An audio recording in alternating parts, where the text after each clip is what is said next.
Vamos a seguir comentando con nuestro colega, compañero partener Raúl Fernández Santos, pues las noticias de tecnología, ciencia y todo aquello que te puede interesar. Ahora vamos a hablar de una cosa que yo creo que a todo el mundo le va a llamar la atención, ¿no? Ha salido una noticia esta semana que decía el titular esto, ¿no? Decía, no deberías hablar de tu dinero delante de Alexa. La jefa de McAfee nunca tendría uno en casa y recomienda alejarnos de los altavoces inteligentes. Claro, de repente dices, vale, tenemos altavoces inteligentes, aspiradoras inteligentes, lavadoras inteligentes, frigoríficos inteligentes. ¿Qué es esto? Y además tenemos la suerte de contar aquí con nuestro amigo Raúl Fernández Santos, que es especialista nada más y nada menos que en ciberseguridad. O sea que esto, tenemos una eminencia aquí en el propio estudio, ¿no? ¿Qué leches es esto? ¿Qué quiere decir? ¿Qué es un altavoz inteligente? Bueno, un altavoz inteligente o cualquier otro dispositivo inteligente que se puede activar por voz, simplemente lo que es un aparato está dotado de inteligencia artificial. No es una palabra que a mí me guste excesivamente porque la inteligencia ya veremos que se la damos los usuarios. Pero bueno, tiene la particularidad de que para recibir órdenes de voz y poder interpretarlas, que tiene que tener pues un micrófono. Lo que hay que entender muy bien es el funcionamiento de estos dispositivos. Parece que hay mucho debate y se está echando los especialistas las manos a la cabeza porque dicen que siempre están escuchando. Y efectivamente siempre están escuchando, pero por una razón evidente. Porque si tú tienes que activar el dispositivo mediante un comando de voz, tiene que estar siempre escuchando para poder interpretar lo que le decimos. Si no, tendríamos que encenderlo y apagarlo cada vez que le queremos decir algo y para eso le daríamos a una tecla, no le hablaríamos. Pero por ejemplo, si yo, por ejemplo, tengo el Google, ¿no? Famoso que tiene todo el mundo en Android, ¿no? O otras tienen el Siri o tal, ¿no? Yo no tengo ninguno. Vale. ¿Ves? Este es especialista en ciberseguridad, hacerle caso. Y tú dices, mira, me pasó hace poco en Escocia, ¿vale? Sí. Yo llego a Escocia y cojo el coche encima al revés y digo, voy a morir, ¿no? O sea, nada más llegar. A coger la primera plaza, ¿no? Sí, y me dan el coche sin gasolina, prácticamente. Entonces me meto en autopista en Escocia y digo, ok, Google, ¿no? Vamos a la gasolinera más cercana. Y dice, vale, vamos a BP. Y de repente digo, vale, pues te sigo, ¿no? Y me empiezo a dar la vuelta en la autopista, casi sin gasolina, en un país que no conozco, que es la primera vez que llego y tal. Y de repente veo que el camino a la gasolinera eran 23 horas y pico, ¿no? Digo, qué cabrón, me está llevando a una gasolinera al lado de mi casa. Sí. Claro, lo de inteligencia artificial, como bien dices, es una cosa muy entre comillas, ¿no? Hemos oído hablar en el pasado del tema de las famosas aspiradoras estas robóticas, ¿no? Uh-huh. Que hubo algún artículo sobre que, claro, tenían un problema porque te hacían un plano de la casa, cosa que es lógico porque sin ese plano obviamente no se va a poder mover en un entorno, a no ser que tenga sensores de infrarrojos o cualquier otro tipo de tema, ¿no? El problema está en que, claro, tú tienes un dispositivo que tiene un software, ¿no? Que le proporciona, se supone, ese modelo de inteligencia, ¿vale?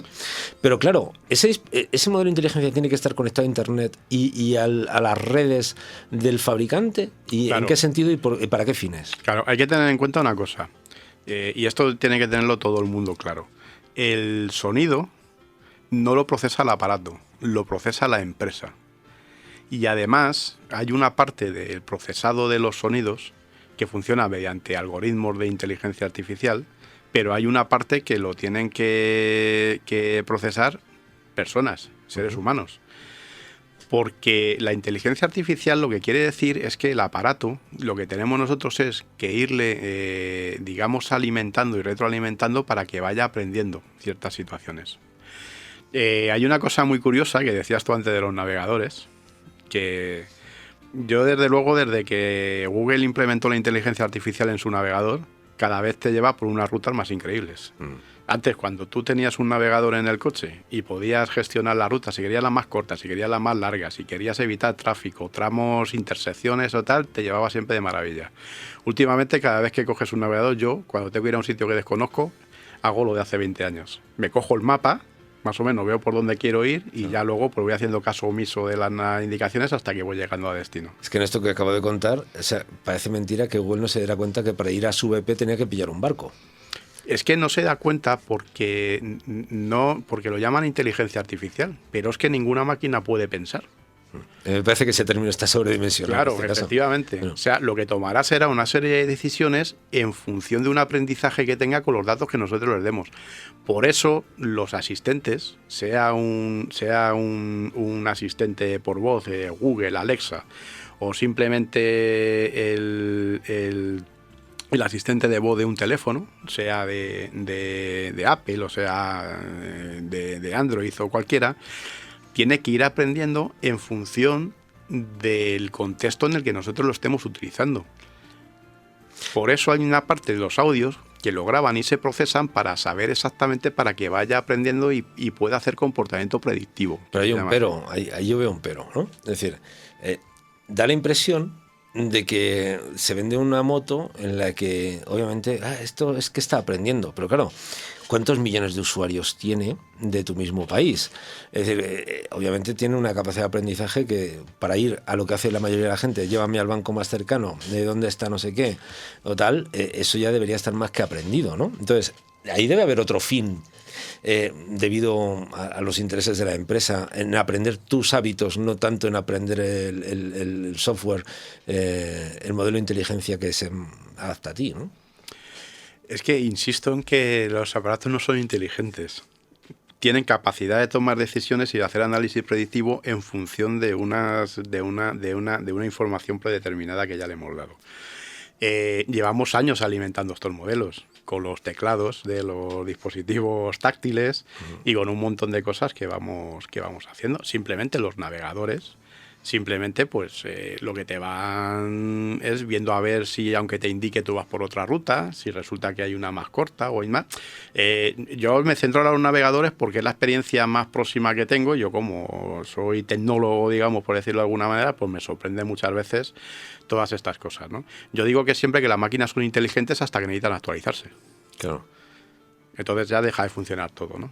Como pasaba con los ordenadores, por ejemplo. Yo en este sentido, la noticia más antigua que recuerdo fue respecto a los televisores Samsung, Sí. que tú podías darles órdenes de voz Uh-huh. y que hubo como una especie de alarma, yo no sé en qué quedó esto, ¿no?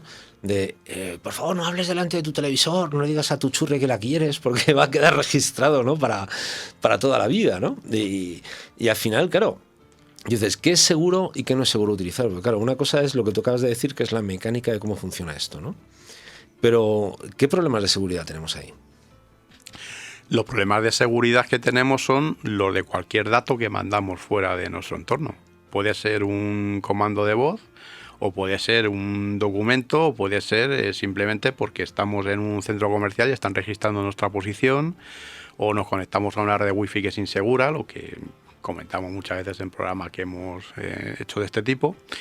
Entonces, la inseguridad viene porque al final son datos que se procesan o lo procesa un tercero.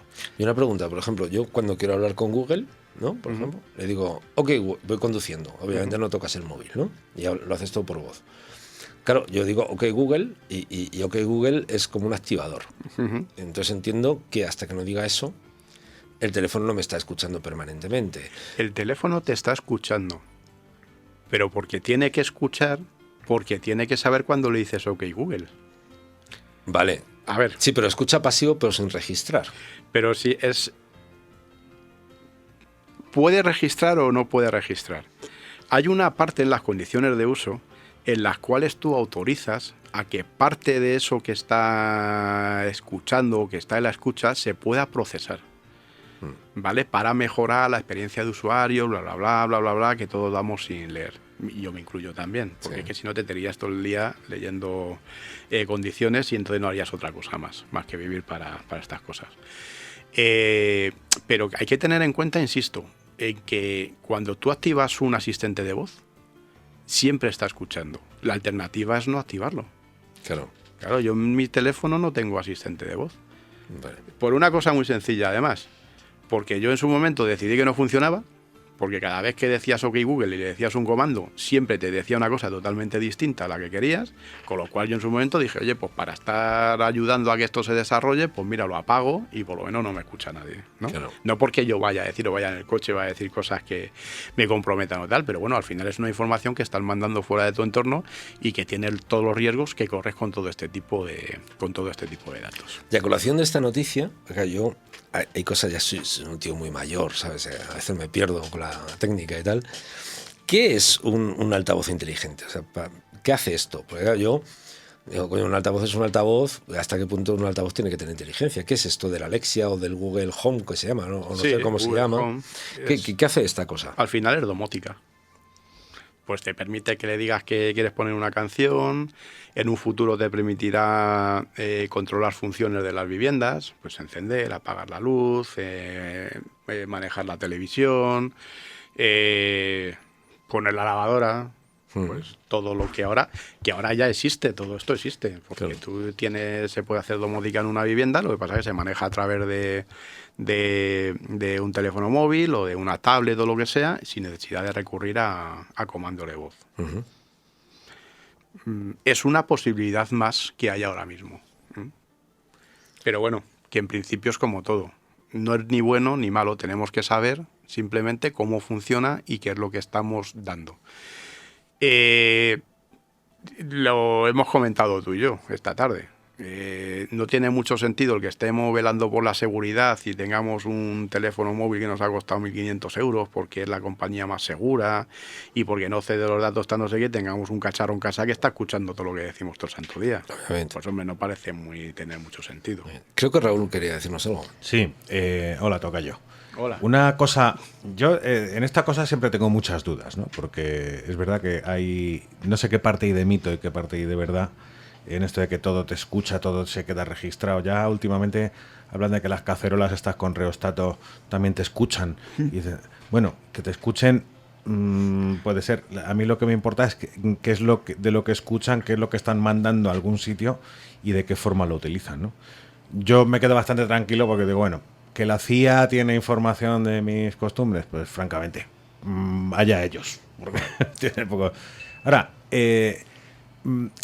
hay constancia, que es lo que te preguntaba Raúl, lo que te quería preguntar, ¿hay constancia de que determinados dispositivos domóticos o de cualquier ya cacharro que se conecta a la red wifi de casa de verdad esté recabando información útil al margen de las costumbres comerciales de cada uno, comerciales o de consumidor, que a priori parece que es por donde van los tiros, ¿no? Que están todas estas empresas obsesionadas por tener nuestros datos de hábitos de consumidores, de forma que nos puedan ofertar pues lo que estamos buscando casi en tiempo real. ¿Esto hasta qué punto es cierto? Porque luego otra cosa que me planteo es, vale, si están escuchando a 1.000 millones de seres humanos, están grabando 24 horas de audio, ¿y dónde guardan todo eso? Y sobre todo, claro, ¿y cómo administran todo eso? Acabas de dar en el clavo de un tema técnico. Evidentemente no se puede ni guardar ni registrar el sonido de millones de aparatos durante las 24 horas del día, simplemente porque no hay capacidad de guardarlo, no hay servidores. O sea, tendrías que tener todo el mundo lleno de servidores y aún así yo creo que faltaría potencia de tal. Lo que sí es verdad es que cuando tú aceptas las condiciones de cualquier aparato de estos, sí estás consintiendo en que fragmentos que en teoría están descontextualizados puedan ser almacenados y puedan ser tratados. De hecho, creo que Amazon esta semana ha reconocido que guarda información de los usuarios, que guarda registro de voz y que además los almacena y los analiza. Tiene lógica, porque, insisto, estos aparatos no son inteligentes, no son listos, como es una persona. Se basan en el aprendizaje que le damos los seres humanos, y evidentemente hay que tener una base de conocimiento para ello, que son los datos y el contexto y el entorno que les damos. Luego, el uso que se haga de ello, pues ahí está el nuevo problema tecnológico que tenemos con los asistentes de voz. Pero de todas formas, hay... se está llevando a algunos extremos, a algunas cosas de tecnología que es absolutamente innecesario hoy por hoy. Es decir, domotizar una casa es interesante, pero hasta qué punto hay que hacer inversiones tremendas para evitar ir a un interruptor de la luz. Claro. Que, en fin, y nos están vendiendo cosas que no sabes qué recorrido van a tener. Claro, el kit de la cuestión está ahí. Nosotros hacemos alguna vez presentaciones sobre estos temas y mi socio Sergio hizo un esquema muy bueno donde se ve y dice precisamente eso, dice, ¿realmente necesitamos todo esto? Y es el esquema de un interruptor para encender una bombilla donde hay 200 aparatos y 300 circuitos electrónicos. Hombre, hoy por hoy parece que no es estrictamente necesario tener toda esta parafernalia para hacer ciertas cosas. Tendrá sus utilidades o no las tendrá y eso ya es decisión de cada usuario. Yo al final veo todos estos trastos como una especie de ítem de prestigio, ¿no? Como una compra compulsiva de moda o de, mira, tengo esto que es lo último y tal, ¿no? Pero ¿hasta qué punto estos aparatos, por ejemplo, altavoces inteligentes, son algo realmente que es un implemento tecnológico o una promesa de un implemento tecnológico? Es decir, ¿qué hacen? Realmente hacen pocas cosas. Hacen pocas cosas, pero irán haciendo más cosas. Claro. Hay una cosa que, y bueno, esto es la manida frase de que el producto es uno mismo cuando resulta que las cosas son gratis. En este caso, los asistentes de voz, hombre, yo creo que han aprendido la lección y no los están regalando, pero casi. Yeah. Pero casi. Porque al final las empresas lo que viven, sobre todo Google, es de recopilar datos y de con esos datos crear una serie de perfiles y crear una base de conocimiento para las empresas, para los anunciantes y para una serie de cosas al final. Y para todas las personas que nos escuchan, ¿tú recomiendas la compra de un trasto de estos para lo que hacen actualmente o esperarías a ver qué pasa? Mi opinión personal es que yo esperaría. Mi opinión personal. Ahora, ahí cada uno, sabiendo lo que hace, sabiendo lo que compra y sabiendo lo que acepta cuando pone en funcionamiento un aparato de estos, es soberano y es libre para hacer lo que quiera. ¿Los riesgos reales existen? Es decir, ¿hay un riesgo real en el uso de estos aparatos de phishing o de...? Yo entiendo que hay un riesgo de privacidad. Directamente. Más que nada. Hay riesgos. Ya tendríamos que meternos en otros temas un poco más complejos. En el Internet de las cosas, los riesgos que existen simplemente por de las botnet y una serie de peligros de seguridad que sí existen. Pero bueno, en principio deberían de ser aparatos seguros. Bueno, Internet de las cosas ahora va a estar muy directamente relacionado con lo que es este nuevo producto que es el 5G, ¿no? ¿Esto qué va a ser? El 5G lo que va a permitir precisamente es lo que estábamos comentando antes. El que ciertos mecanismos, como pueden ser por ejemplo los coches autónomos, puedan tomar decisiones en tiempo real. Es decir, que no tenga que, aparte del proceso de cálculo, que tenga lo que es el no me acuerdo cómo se llama, es el desfase, digamos, entre las comunicaciones. El delay, sí, o sea que haya muy poco retardo en lo que... No me acuerdo el nombre ahora mismo, es muy conocido, pero el retardo. No me acuerdo. El retardo. Tiene un nombre específico. Y entonces, pues bueno, va a permitir que las comunicaciones sean más... Latencia. La latencia, efectivamente. Y entonces, pues bueno, el que sea más ágil la comunicación, porque los dispositivos inteligentes de tráfico, el problema no es el vehículo en el que tú vas, sino que tiene que comunicarse con el resto de la red, con el resto del tráfico y coger una serie de información de cómo está el tráfico en determinadas calles, si los coches que están alrededor también de los mismos sistemas, uno va a girar, el otro va a tal, o si hay un atasco a 5 kilómetros. Entonces todo esto es lo que va a permitir que la red 5G...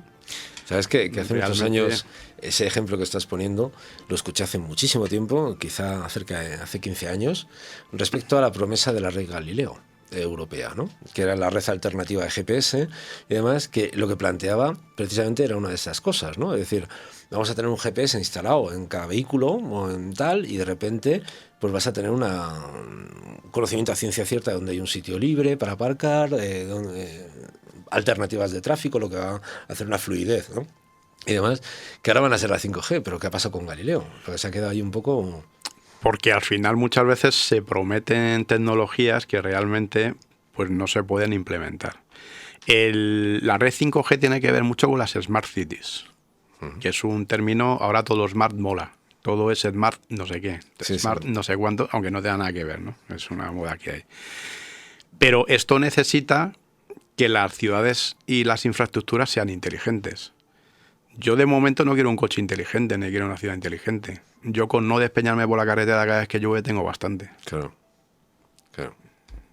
Decías el tema del Galileo, que está operativo. Es un tema económico puro y duro de la Unión Europea. Llegó a un punto que dijo, oye, vamos a seguir pagando licencias a los americanos por el GPS. Pues no. O sea, y es un proyecto largo recorrido que tiene sentido, además. O sea, pero básicamente es un GPS pues, con tecnología un poco más actualizada, ¿no? Tiene un sentido además de estratégico y de defensa, dentro de la defensa europea, del plan que hay a X tiempo. Pero está costando. O sea, es un proyecto que ves que le está costando, que tenemos los Ariane que están soltando. Bueno, pero estos son casi está a nivel de infraestructuras de largo recorrido. O sea, esos son planes estratégicos a 10, 20 años. O sea, tienen sentido.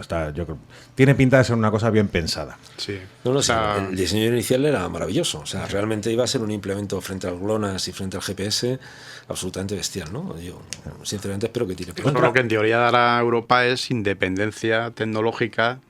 Y insisto, está puesta la mira en la estrategia de defensa europea. Otra cosa va a ser lo del 5G, que eso sí que huele. Es pronto, he empezado a analizarlo por encima, pero tiene pinta de que va a haber bastantes problemas con el despliegue de la red de 5G por el concepto de las estructuras que tienen las compañías aquí. Sí. Y la gente está con el 5G. Bueno, pues el 5G ya es el 4G y como no tengas un poste muy cerquita, ni 4G ni ancho de banda ni leches, porque aquello va como una DSL de las viejas. De hecho, ahora mismo te ves la prensa, digamos, tecnológica, y dicen, vale, está todo plagado de ofertas de 5G cuando no tienen 5G, ¿no? Claro. Es una cosa bastante clara. Se vende antes el pescado que... Y luego el 5G nos va a traer unos problemas de seguridad que ya veremos. Como por dijo cierto, el señor Félix Salronda. Sería muy interesante que en este programa dieses información útil, técnica, de que hay cosas que desconoce mucha gente a la hora de seleccionar el tipo de red que utiliza con su teléfono en función de sus necesidades, porque ahora hay muchos tipos de red que puedes seleccionar manualmente y confías en el teléfono para que lo haga de manera automática y no siempre es lo más adecuado por problemas de cobertura o porque puedes seleccionar redes más eficientes aunque no tengas tanto ancho de banda, pero te garantizan mejores coberturas, etcétera. Aquí hay mucho tomate que sería muy interesante divulgar porque es algo que se desconoce por completo. Y trataremos. La red más eficiente sigue siendo la 3G.